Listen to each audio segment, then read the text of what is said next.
세상에서 가장 크고 높이 자라는 나무가 있는데 미국 서부에 서식하는 레드우드라고 하는 그런 나무라고 합니다. 레드우드의 밑둥지름은 한 10m 이상 되고요, 100m가 넘는 높은 키를 자랑합니다.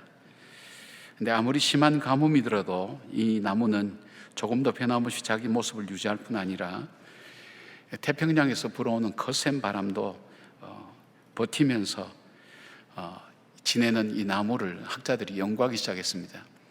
근데 재밌는 것은 이 나무의 뿌리가 2m 내지 3m밖에 되지 않는다는 거예요. 뿌리가 이렇게 얕은데 어떻게 버틸 수 있는가 봤더니 옆으로 뻗는 뿌리의 길이가 25m 정도 된다고 합니다. 그리고 이들이 나무가 뿌리가 뿌리를 서로 붙들어주고 지탱해주면서 높은 나무가 되어도 거센 바람이 불어도 이 나무의 위용을 자랑하고 또 버티고 세워져 나간다는 것입니다. 하나의 뿌리망을 공유하면서 나무 공동체를 이루고 서로 얽히고 설킨 가운데 서로를 붙잡아주고 지지하며 거대한 숲을 이룬다고 합니다. 느헤미야는 바로 이런 하나님의 공동체를 꿈꾸었던 사람입니다.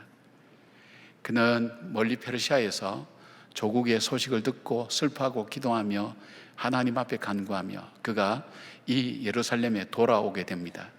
그래서 그가 했던 일들이 무너진 성벽, 140년간이나 세우려고도 세우지 못했던 그 성벽, 이 성벽이 없으므로 이방의 침공을 받고 고통을 당하는 자기 민족들을 바라보며 이 성벽을 세워야 되겠다는 것, 그리고 흩어지지 않고 무너지지 않는 공동체를 세워야 되겠다는 꿈을 갖고 이 공사를 시작합니다. 수천 명밖에 되지 않는 작은 인원 가지고 2.4km나 되는 그 넓은 이 성을 짓는다는 것은 쉬운 일은 아니었습니다. 단순히 짓는 일만 해도 어려운데 주변의 이방의 민족들이 구체적으로 위협하며 공격하며 이 성 짓는 것을 끊임없이 방해하는 가운데서도 바로 이 사람들은 50일 만에 이 성벽을 다 쌓게 되었습니다. 단순한 벽이 아닙니다. 전쟁에서 이길 수 있고 적을 막을 수 있으니까 이 폭이 보통 2m 내지 3m 그 정도 되는 아주 튼튼한 성입니다. 또 넓은 성벽에는 7m에서 8m까지 그렇게 세웠다고 하니까 이 성 세우는 것은 쉬운 일은 아니었을 것입니다. 우리의 인생도 마찬가지로 삶을 살아가면서 무너진 곳이 많이 있습니다. 우리의 삶에 있어서 어떤 때는 내 생활이 무너지기도 하고 직장이 무너지기도 하고 꿈이 무너지기도 하고 또 가정이 무너지기도 하고 인생은 살면서 무너짐에 대한 아픔을 많이 경험하게 됩니다. 다시 세우려고 해도 세울 용기도 없고 힘도 없고 어떻게 해야 될지 몰라서 하루하루를 아픈 가운데 살아가는 그런 인생들도 많습니다. 바로 그런 무너진 성벽을 52일 만에 이 공동체와 함께 세워나갔던 느헤미야의 지혜는 어디서 나왔을까? 우리가 느헤미야의 지혜를 통해서 오늘 저와 여러분 또 이 땅이 무너진 그것을 어떻게 수축하며 나갈 것인가 하는 것을 다시 생각하면서 여러분의 무너진 삶이 다시 회복되는 그런 귀한 시간 되기를 바랍니다. 자, 느헤미야는 어떻게 이 공동체를 세워나가면서 이 무너진 곳을 수축할 수 있었을까요? 첫 번째는 영적 재충전을 해주었습니다. 영적 재충전요. 지난주일 말씀에서 유다 백성들은 원수들이 심리전에 실패하고 난 이후에 더 많은 대적들이 힘을 합쳐서 성벽 쌓기를 중단시키고 또 이 유다 백성을 죽이기 위해서 공격한다는 소문을 10여 차례 이상씩 계속해서 퍼뜨리면서 백성들을 압박해 왔습니다. 일 자체도 힘들지만은 이 성벽을 짓는 일이 쉬운 일은 아니지만 적들로부터 끊임없이 방해와 구체적인 물리적인 위협과 심리적인 위협을 당할 때에 백성들은 점점 힘을 잃어가기 시작했습니다. 그들은 성을 쌓는 일들, 매일 반복하는 그 일에 의미를 점점 잃어가게 되었고 또 쉴 새 없이 일해야 되는 그 생활에서 지쳐가기 시작했습니다. 느헤미야는 판단했습니다. 이들에게 영적으로 재충전, 다른 말로 말씀드리면 이 성벽을 쌓는 이유에 대한 근본적인 이 원인이, 이 동기가 어디에 있는지에 대한 그 부분이 재충전되지 않으면 성을 더 이상 쌓기는 어렵다는 판단을 내렸습니다. 그래서 느헤미야는 모든 백성에게 공사를 중단하고 성벽 뒤에 가장 낮고 넓은 곳에 그들의 종족을 따라서 칼과 창과 활을 가지고 서게 했습니다. 그것은 이 백성이 영적으로 재충전되지 않으면 더 이상 할 수 없음을 알았기 때문입니다. 여기에 모이게 한 이유가 뭘까요? 어떻게 영적으로 재충전할 수 있었나요? 첫째는 볼 수 있으면 그들의 일상이 엄청난 축복이었고 대단한 일이었는가를 깨닫게 해주었습니다. 백성들이 하는 일은, 성사하는 일은 매일 돌 깎는 일, 그리고 돌 사이에 석회를 발라서 성벽을 쌓는 일, 이런 일이었습니다. 이런 단순 노동을 매번 반복하다 보니까 어느새 피곤이 몰려오면서 자신이 하는 일의 의미를 잃어버리게 되었습니다. 그런데 이들이 모여서 가장 낮은 곳에서 성벽을 쳐다보니까 자기가 49역으로 나눠줘서 자기 부분만 했던 그 부분을 볼 때 어느새 성벽이 연결되어 있고, 밑에서 보니까 성이 반쯤밖에는 건축되지 않았지만은 그 위용이 얼마나 커져 있는가 하는 것을 그들이 처음으로 보게 됩니다. 그러면서 그들이 깨닫습니다. 우리가 매일 지루하게 생각했던 반복되는 그 일들이 지금 보니까 큰 성을 이루고, 그리고 우리가 계획했던 목표를 이루어가는 굉장히 중요한 일이었구나. 우리 일상에서 반복되고 그리고 의미를 잃어갔던 바로 그 일이 하나님 일과 연결됐구나 하는 것을 그들이 보게 되고 깨닫게 되었다는 것입니다. 반복되는 줄만 알았던 그 일상의 수고, 위대한 하나님의 역사로 이루어졌다는 것을 깨닫게 될 때 그들은 회복되기 시작했습니다. 여러분, 그렇잖아요. 우리 일상이 뻔하지 않습니까? 문제가 터질 때마다 문제를 따라가기도 하지만 그냥 하는 일이 밥 하는 것, 빨래하는 것, 그리고 출근해서 그리고 여러 가지 일을 처리하는 것, 매일매일 반복하다 보면 삶의 의미를 잃어버릴 때가 있어요. 내 하는 일이 어떤 의미가 있을까? 내가 이렇게 산다고 뭐가 달라지는 것이 있을까? 그런 마음이 들어올 때가 있어요. 내가 예배를 드린다고, 매주일 드린다고 이게 어떤 의미가 있을까? 그런 생각이 우리 마음속에 찾아올 때가 있습니다. 그러나 어느 날 내가 가장 낮은 자리에서, 그리고 나의 살아온 삶을 뒤돌아볼 때 내가 매일매일 했던 그 삶이 지루한 그런 삶의 반복이 아니라 그 일이 바로 하나님의 크고 놀라운 일을 이루는 큰 일이었다는 것을 깨닫게 됩니다. 코로나가 우리에게 가르쳐준 교훈 중에 중요한 교훈이 뭡니까? 우리 일상을 우리는 자연스럽고 당연하게 생각했는데 그것이 당연한 것이 아니라 엄청난 축복이었다는 것을 비로소 깨닫게 되었습니다. 우리가 걸을 수 있다는 것, 만날 수 있다는 것, 이야기할 수 있다는 것, 우리가 호흡할 수 있다는 것, 정말 지극히 작은 일이 얼마나 크고 놀라운 일이었다는 그 의미를 발견하는 것, 잃어버린 것만 아니라 우리 일상을 다시 찾았다는 것을 우리는 깨닫게 됩니다.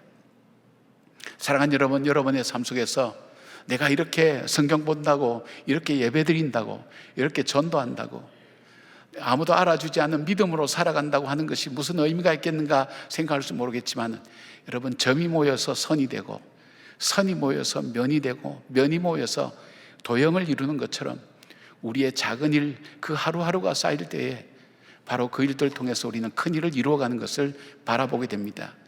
그 의미를 회복될 때 다시 시작할 수 있는 용기를 갖게 됩니다. 느헤미야는 바로 이분들에게 이것을 보게 했고 깨닫게 했습니다. 그들을 또 두 번째로 했던 것은 부분이 아니라 전체를 보게 했고 자기 자신만 보다가 공동체를 보게 했습니다. 넓은 장소에 모이면서 늘 자기 구역에서 늘 보던 사람들 해야 할 일만 하다가 함께하는 공동체 전체를 보게 되었습니다. 자기들만 고생하고 일하는 것이 아니라 자기가 맡은 곳에서 열심히 최선을 다하는 다른 사람들이, 다른 공동체가 있다는 것을 발견하게 됩니다. 함께 꿈꾸는 동력자를 발견하게 된 겁니다. 여러분, 어려우면 외로워집니다. 삶의 의미를 우리가 잃어버리면 하는 일이 모두 다 벅찹니다. 혼자 겪어야 되고 당해야 되고 해결해야 되는 일로 힘들어지죠. 그러나 나와 함께하는 사람이 있다는 것, 그것이 얼만큼 큰 위로와 힘이 됩니까? 함께하는 공동체가 있을 때 힘을 얻습니다. 연합하여 이루어가는 일, 나는 내 집안만 건축했는데 이 성이 연결되어서 거대한 성벽이 될 때 얼마나 놀랐습니까? 연합하는 일이 얼만큼 귀한 일인가? 이 세상은 나만 있는 것이 아니라 나와 같이 같은 일을 하는 사람이 있다는 것을 깨달을 때 우리는 새 힘을 얻게 됩니다. 우리 중보기도 간증에서도 말씀드렸지만은 그냥 의미 없이 살다가 중보기도를 하게 되었습니다. 부담을 안고 시작하게 됐죠. 내 일도 힘들어 죽겠는데 무슨 남의 일 붙들고 기도하냐 하는 마음으로 중보기도 할 때에 사람들이 올린 기도 카드를 한 장 한 장 넘기면서 기도할 때 깨달았던 것이 무엇인가 하면 나만 어려운 것이 아니었구나. 나보다 더 어려운 사람들이 많았구나. 세상에서 가장 힘든 일이 뭔지 아십니까? 바로 자기 일입니다. 남들 볼 때는 작은 일이라 할지라도 자기에게는 가장 힘든 일입니다. 내가 이 세상에서 가장 힘들고 내가 가장 외롭고 힘들게 산다고 생각했는데 사람들의 기도 제목을 볼 때 내 문제는 아무것도 아니구나. 이런 가운데서도 믿음으로 살아가는 사람이 있구나. 거기서 굉장히 은혜를 받습니다. 그리고 기도하는 교회에 속해 있다는 것. 나도 이 어려울 때 나를 알지 못하는 사람, 나도 알지 못하는 사람이 나와 함께 기도하는 동력자가 있다는 것, 그것을 깨달을 때 얼마나 힘을 얻게 됩니까? 중보기도나 바나바 훈련을 할 때 신앙이 성장하고 성숙하고 눈을 뜨는 사람들을 많이 바라봅니다. 공동체를 보게 되는 겁니다. 나를 떠나서 나와 함께 살아가는, 믿음으로 살아가는 그 공동체를 볼 때 힘을 내게 되는 겁니다. 바로 이 느헤미야는 이들에게 공동체를 보게 해주었습니다. 세 번째는 자신들이 가진 숨겨진 잠재적 능력을 발견하게 해줍니다. 칼과 창으로 무장한 수많은 사람들을 통해서 적들이 자신들을 쉽게 생각하지 못하도록 만드는 전시 효과도 있습니다만은 더 중요한 것은 유다 백성들은 140년 동안 늘 약하고 부족하여 적들의 공격을 받고 우리는 언제 한번 우리의 이 성을 꿈꾸면서 참 평안하게 살아보는가 그렇게 생각했던 그 사람들, 자기들은 늘 연약한 패배의식 속에 젖어 있던 그들 속에 수많은 칼과 창으로 무장한 공동체를 보면서 자신들도 적과 싸울 군대와 힘이 있다는 것을 그들이 보게 됩니다. 자신들 속에 발견하지 못했던 숨겨진 가능성을 그들을 발견하게 만듭니다. 그때에 그들은 힘을 내게 됩니다. 성사는 일에 최선을 다하게 되는 것입니다. 여러분, 우리는 우리 현실 속에서 나약하고 회복할 힘이 없다고 생각하는 일들이 많습니다. 그러나 영적 훈련과 공동체의 사랑을 경험하면서 자신에게는 이전에 알지 못했던 엄청난 가능성이 있다는 것을 발견합니다. 개개인마다 다른 것도 있겠지만 우리가 일반적으로 발견하는 게 뭡니까? 기도의 능력을 발견하게 됩니다. 기도할 수 있는데 왜 좌절하십니까? 기도할 수 있는데 왜 절망하십니까? 기도하면서 왜 슬퍼하십니까? 기도가 내 삶의 무기구나.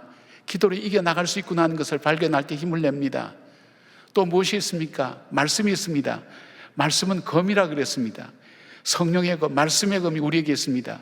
힘들고 어려울 때마다 그 말씀을 붙들고 다시 일어서는 바로 힘이, 내 힘이 아닌 바로 그 힘이 있다는 것을 깨닫게 됩니다. 제가 한번 말씀드렸죠. 쇠를 그냥 물속에 던지면 빠지게 됩니다. 그러나 그 쇠를 큰 나무에 묶어서 그리고 이 쇠를 불에 던지면 쇠가 뜹니다.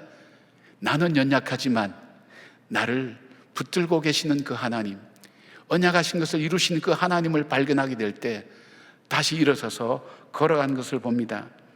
오늘 나팔을 불면 모두 그것에 모이라고 한 것은 뭡니까? 모세의 율법의 말씀에 근거해서 나팔을 불 때 하나님께서 싸워주신다는 언약을 다시 일깨우고 확신시켜 주는 것입니다. 여러분, 세상은 강하고 우리들은 약해 보입니다. 세상의 파도가 밀려오면 그것에 따라서 휩쓸려 갑니다.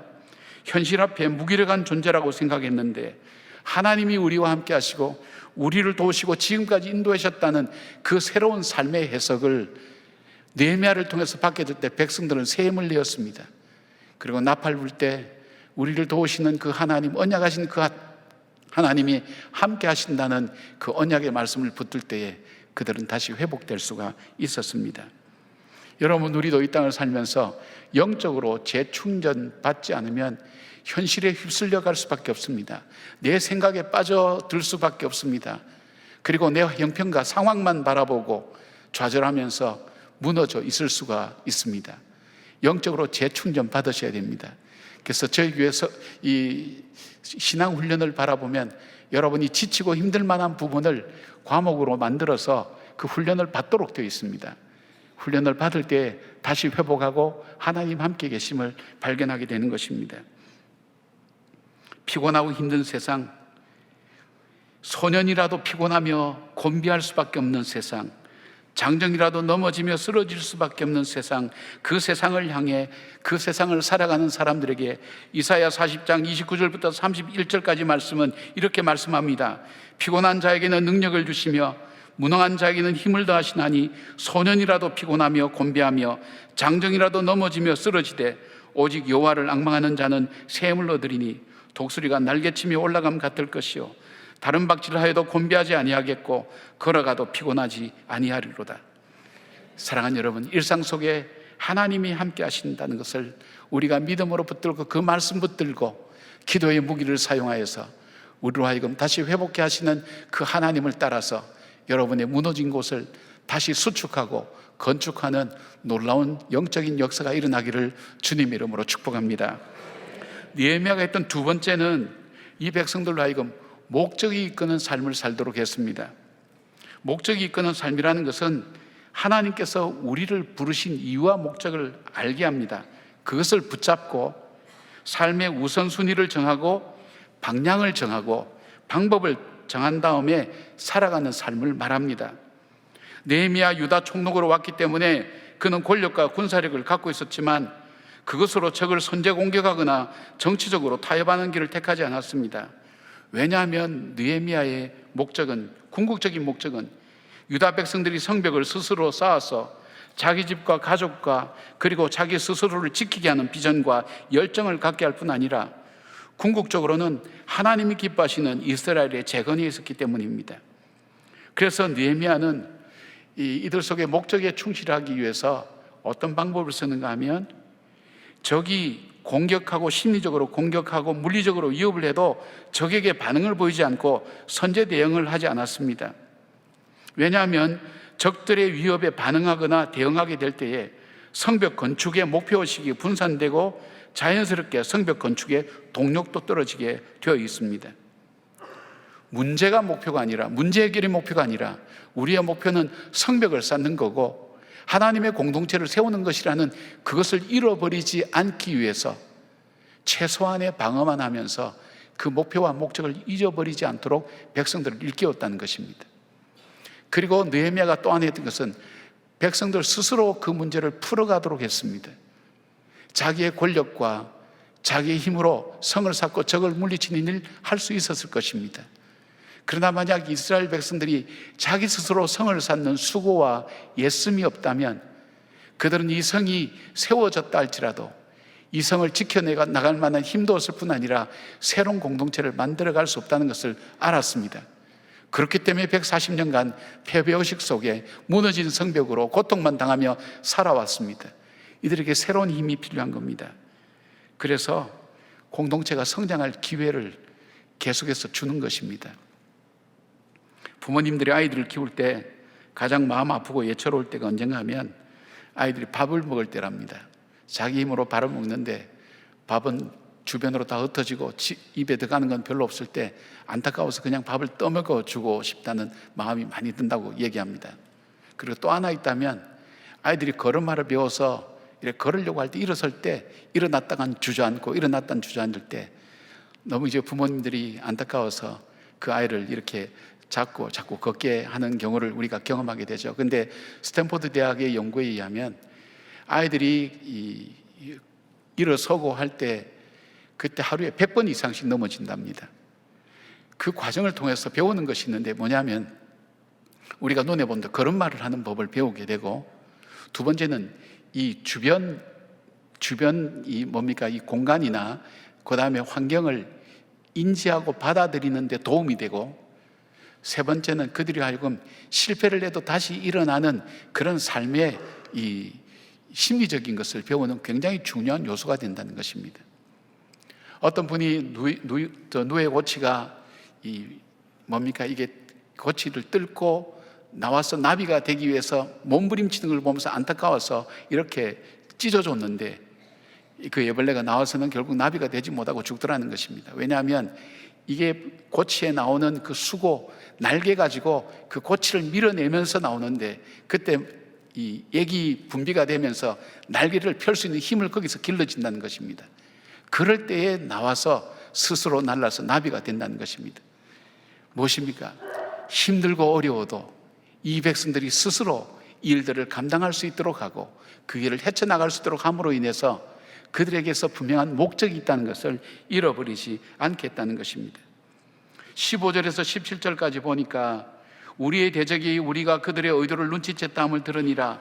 하나님이 그들의 꾀를 피하셨으므로 우리가 다 성에 돌아와서 각각 일하였는데 그때로부터 내수와 사람들의 절반은 일하고 절반은 갑옷을 입고 창과 방패와 활을 가졌고 민장은 유다 온 민족 속에 뒤에 있었으며 성을 건축하는 자와 짐을 나르는 자는 각각 한 손으로 일을 하며 한 손으로는 병기를 잡았는데, 그렇게 말씀하고 있습니다. 창과 칼을 들고서도 일을 한다는 것은 뭘까요? 생존의 문제가 발생한다 할지라도 자신들이 해야 될 일이 무엇인가를 잊어버리지 않도록 했다는 것입니다. 성벽을 건축하고 새로운 공동체를 이루는 것임을 잊지 않도록 하는 것입니다. 문제에 집중하지 않도록 했습니다. 집중한 것은 오직 우리가 해야 될 일에 집중하도록 했다는 것입니다. 우리는 주객이 전도되는 경우를 보죠. 하나님이 주신 목적보다는 눈앞의 이익이나 결과에 더 집중하게 되면서 삶의 길을 잃어버리게 되는 경우를 종종 봅니다. 하나님을 섬기기 위해서 봉사를 시작했지만 나중에는 인정받는 것이 더 중요해져서 상처받으면 포기하고 중단하고 자기의 일을 내세우면서 싸우는 경우를 봅니다. 그래서 일정한 기간이 지나면 중보기도나 반합학교나 신앙훈련, 이것을 반복해서 받으라고 말씀드리는 이유가 우리가 무엇 때문에 살지 하는 그 목적을 잊어버리지 말라는 것입니다. 저는 우리 동안교회를 목회하면서 우리 교회가 변화의 큰 전환점을 이루었던 그런 시기가 있었습니다. 그것이 뭐냐 하면 이 리그 워런 목사님이 지은 목적이 이끄는 삶 40일, 그때 이 말씀을 가지고 40일 동안 새벽 기도를 했습니다. 이 40일 이 목적이 이끄는 삶의 주제는 그겁니다.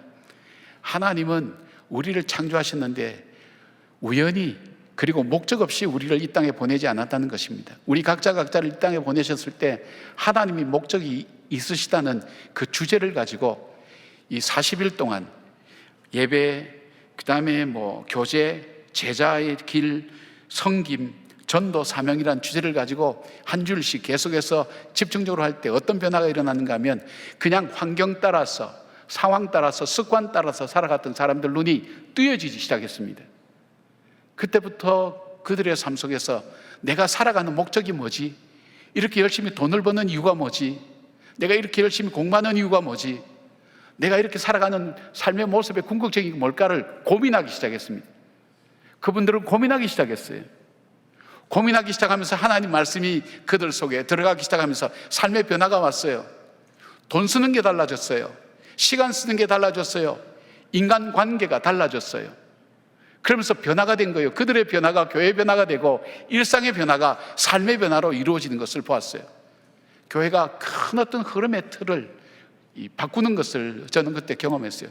놀랄만한 일이었습니다. 바로 그분들이 여러분들입니다. 그분들에 의해서 교회는 지금까지 아름답게 건축되었고 세워져 왔습니다. 목적을 잃지 않는 삶. 사랑하는 여러분, 사도 바울은 신령한 복을 받았다고 그렇게 고백하면서 자신을 부르신 부르심을 따라 표태를 향하여 나간다고 고백합니다. 왜 사십니까? 무엇 때문에 살아야 됩니까? 무슨 목적으로 오늘 이렇게 살아갑니까? 이 모든 것의 궁극적인 목적이 어디 있습니까? 우리는 우연히 이 땅에 던져진 존재가 아니라는 것. 하나님께서 우리 한 사람 한 사람을 계획하시고 뜻과 목적이 있어서 이 땅에 보내셨다면 우리의 가장 아름다운 삶은 뭘까요? 그 부름의 목적, 지으심의 목적을 따라 내 삶을 살아가는 것. 때로는 아플 때도 있고 힘들 때도 있고 나이가 많이 들었을 때도 있고 젊을 때도 있고 내가 갈등이 있을 때도 있지만 그럼에도 불구하고 나를 보내신 그 하나님의 목적이 무엇인가를 마지막 순간까지 잊지 않고 기억하며 살아내는 사람, 바로 그 사람이 성벽을 온전히 쌓을 수 있는 사람이 되는 것입니다. 자기 인생을 아름답게 사는 사람이 된다는 것입니다. 사랑하는 여러분, 이 차에 내비게이션 보면 참 좋아요. 어떤 분은 그래요. 이런 여자하고 살아봤으면 좋겠다고. 실수해도 야단도 안 치고 이 억양도 바뀌지도 않고 다시 안내해 드리겠습니다 그러면서 실수한 그 자리에서 바른 길로 안내해 주는 이 여자, 아마 주님께 기도하면 나한테 좀 소개해 달라고 얘기할 거예요. 그렇죠? 말씀의 내비게이션 우리들 속에 있습니다. 여러분이 어떤 상황 속에 있다 할지라도 말씀을 따라서 말씀 붙들고 말씀을 따라가면 어떻게 살아가게 됩니까? 나를 부르신 하나님의 부름의 목적을 우리는 따라갈 수 있습니다. 그 말씀 붙들고 여러분 인생에 있어서 가장 중요한 것을 놓치지 않는 삶을 결단하고 잊어버리지 않고 살아가기를 바랍니다. 문제가, 평안함이, 세상의 성공이 여러분의 목적을 흐려버릴 수 있다면 여러분 분별하여서 내가 살아가는 삶의 목적을 다시 세워나가는 저와 여러분 되기를 바랍니다. 세 번째, 느헤미야가 이 백성들로 하여금 그 성을 쌓게 할 수 있었던 것은 일과 영성의 균형을 이루었다는 것입니다. 21절부터 23절까지 말씀입니다. 우리가 이같이 공사하는데 무리의 절반은 동틀 때부터 별이 나기까지 창을 잡았으며 그때 내가 또 백성에게 말하기를 사람마다 그 종자와 함께 예루살렘 안에서 잘지니 밤에는 우리를 위하여 파수하겠고 낮에는 일하리라 하고 나나 내 형제들이나 종자들이나 나를 따라 파수하는 사람들이나 우리가 다 우리의 옷을 벗지 아니하였으며 물을 기르러 갈 때에도 각각 병기를 잡았느니라. 그렇게 말씀합니다. 느헤미야와 공동체는 끊임없이 일했습니다. 동시에 경계도 늦추지 않았습니다. 한 손에는 흙을 나르고 다른 손에는 창을 잡았습니다. 낮과 밤에도 경계와 일을 중단하지 않았습니다. 이렇게 할 수 있었던 이유가 뭘까요? 바로 우리가 하는 일이 비록 돌을 깎고 다듬고 나르고 쌓는 일처럼 단순한 일처럼 보인다 할지라도 이 일이 하나님께서 우리에게 맡겨주신 사명을 이루는 길이며 우리를 통해서 이루고자 하는 목적이 있다는 사실을 그들은 함께 갖고 있었기 때문입니다. 팀 켈러 목사님의 일과 영성이라는 책을 보면 일과 영성의 균형을 이루는 삶이 무엇인가를 잘 정의하고 있습니다. 크게 네 가지를 얘기하고 있는데, 첫째는 직장에서 말씀을 따라 윤리적 나침판으로 살으라는 것입니다. 하나님의 법이 보이지 않을 때에도 하나님 법은 작동해야 된다는 것입니다. 예를 들면요, 직장에서 열심히 해서 승진을 하게 됩니다. 근데 승진을 하게 해서 그 자리에 가게 되면 자기의 의사와는 상관없이 재정을 조작해야 하기도 하고 접대하는 문화 때문에 그리스도인답게 살 수 없다고 갈등을 겪는 분들이 많습니다. 저는 승진을 두려워하지 말고 감사하라고 합니다. 단지 자신이 영향력 있는 자리에 갔을 때에 그리스도인답게 정직하고 직장 술 문화도 바꾸는 일을 위해서 살아야 한다는 것입니다. 말씀을 따라 살 때 우리는 잘못된 문화를 변화시키고 윤리적 나침판으로 살아가는 삶, 이것이 바로 일과 영성의 균형을 이루는 사람의 삶이라는 것입니다. 둘째는 정체성과 위로의 안테나입니다. 성과가 아니라 복음이 나를 정의합니다. 잘 되면 교만하고 못 되면 좌절하는 것이 아니라 어떤 상황이나 환경 속에서도 하나님이 사랑하시는 하나님의 자녀임을 믿고 사람이 보든 보지 않든 성실하게 일하는 것입니다. 살아내는 것입니다. 그리고 모든 일이 하나님을 위한 봉사라는 것을 기억해야 됩니다. 일 자체가 하나님께 드리는 예배의 연장임을 기억해야 됩니다. 매일 반복되는 업무 속에서도 때로는 자신의 의미를 찾지 못하는 일들 가운데서도 하나님과 연관되어서 주님께 영광 돌리는 것이 목적임을 기억해야 됩니다. 네 번째는 세상을 바라보는 세계관입니다. 우리의 일이 단순한 생존이나 자아실현의 수단이 아니라 하나님께서 우리와 함께 만들어 가시는 역사 속의 이야기라는 것을 믿어야 됩니다. 그래서 내가 하나님 일에 어떻게 동참하고 있는지를 늘 생각하시면서 살아야 됩니다. 우리 일상이 하나님 앞에서 어떤 자세와 모습으로 서 있는지를 생각하며 살아가는 삶. 사람은 자신이 하고 싶은 일이 있고 자신이 이루고 싶은 일이 있습니다. 또한 자신이 잘하는 일도 있고 자신이 즐거워하는 일도 있습니다. 여기에 따라서 기준과 원칙이 정해지고 우리 삶의 정체성과 성공 여부를 판단하는 것이 바로 일반적인 사람들의 모습입니다. 그러나 존 스토트 목사님 말씀처럼 영성과 일은 분리되지 않습니다. 분리되는 순간 둘 다 죽습니다. 우리가 하나님 일을 생각하지 않을 때에는 세상적인 생각할 때 세속적인 사람이 됩니다. 그러나 하나님 일 성경만 바라보고 있다면 율법주의적 유대인이 됩니다. 세상 일과 하나님 일이 분리되어 있지 않다는 것과 통합되어 있다는 것, 그리고 때로는 내가 반복되고 의미 없이 느껴지는 일조차도 하나님께 연결되어 있고 하나님의 영광을 위해서 살아간다는 사실을 기억하며 살아갈 때 그 일은 세속적이고 세상 일이 아니라 하나님 뜻을 이루는 삶이라는 것을 기억하며 산다는 것입니다. 지난주에 존경하는 목사님 만나서 식사하는 시간을 가졌는데요, 이 목사님이 참 재미있는 말씀을 해주셨어요. 홍콩에 도풍산이라는 곳이 있답니다. 가보셨는지 모르겠어요. 저는 가보지 못했는데 본인이 방문을 해서 그곳의 유래에 대한 이야기, 감동을 받은 이야기인데 아마 공식적으로 이렇게 이야기하는 부분은 아니고요. 왜냐하면 그 나라가 이 불교나 도교가 강한 나라이기 때문에 쉽지는 않고요. 아마 비하인드 스토리 같아요. 들었던 얘기들. 인터넷에 뭐 여러 이야기가 있지만은 목사님이 방문해서 직접 들은 이야기는 감동적인 것입니다. 이 북유럽에서 선교사 한 분이 홍콩에 선교하러 오셨습니다. 오래전에.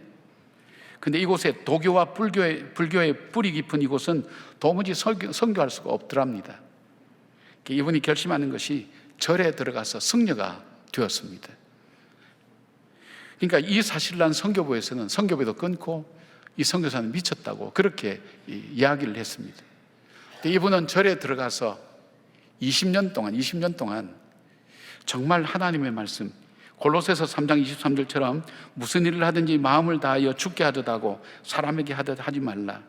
그래서 그곳에서 가전 구전 일과 섬기는 일을 성심성의껏 최선을 다했습니다. 그리고 자기의 수양 시간이 있으면 조용한 곳에 가서 혼자 기도하면서 그 생활을 했습니다. 20여 년을 그렇게 하니까 이 주지 스님이 이상하게 생각했습니다. 저 사람이 어떤 사람일까? 그래서 불렀습니다. 그리고 단도직입적으로 얘기했다 그럽니다. 당신의 정체가 뭐냐고. 내가 예수 믿는 사람이라고. 그런데 어떻게 이렇게 살 수 있냐. 그래서 복음에 대한 얘기, 예수님의 복음. 불교나 도교는 생명이 없지 않습니까? 기독교는 생명이 있지 않습니까? 그 생명이 있는 복음을 전하게 됩니다. 여기에 주지 스님이 감동을 받았습니다. 당신이 믿는 그 예수라면 우리가 믿겠다고. 그렇게 해서 그 산하에 있는 모든 스님들을 다 개종시켰어요. 그래서 이 절이 교회 수양관이 지금 되어 있습니다.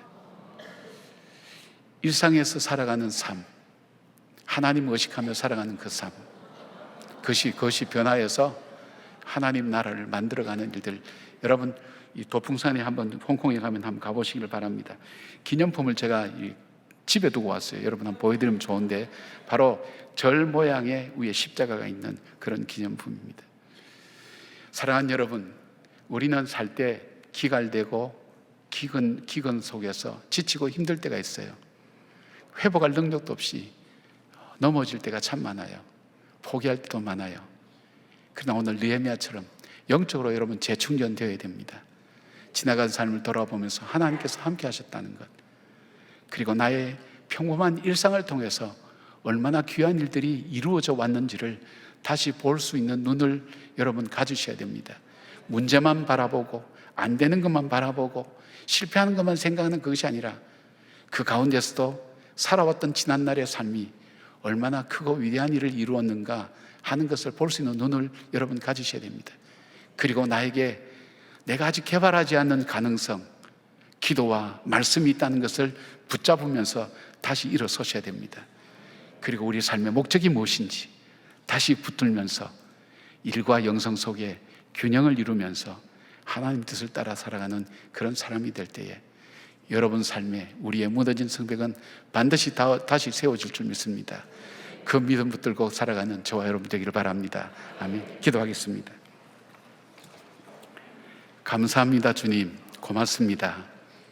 무너진 우리의 삶, 우리의 모습을 바라보며 낙심할 때 있지만 140년 동안이나 세우지 못했던 그 성벽을 세워나가는 느헤미야의 지혜를 저희들에게 허락해 주셔서 다시 회복되는, 다시 세워지는 귀한 삶을 살게 하시고, 우리가 반복되고 의미 없이 여겨지는 이 순간까지도 하나님을 위해서 쓰임받고 있다는 사실, 주님의 큰일을 이루고 있다는 사실을 깨닫게 하여 주시고, 우리의 삶 속에서 주님을 바라보며 믿음으로 살아가는 주의 백성들 되게 하여 주시옵소서.